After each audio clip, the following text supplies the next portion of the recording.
Hi, this is Thomas Tang here at InfoComm 2026, booth C7459. There you go.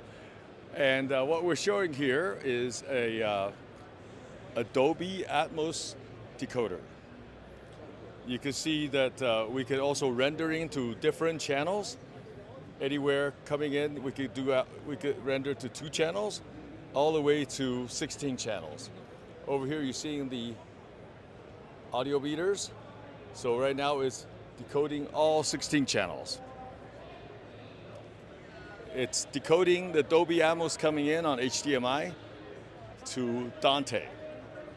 So now everything becomes a network. And here is a Dante controller. You can see how it's picking up the product.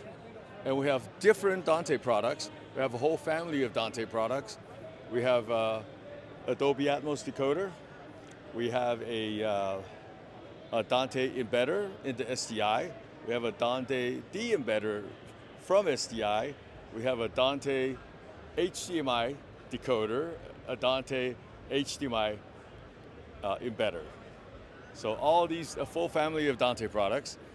Please come and visit us again at InfoComm 2026, booth number C7459 or www.apantac.com.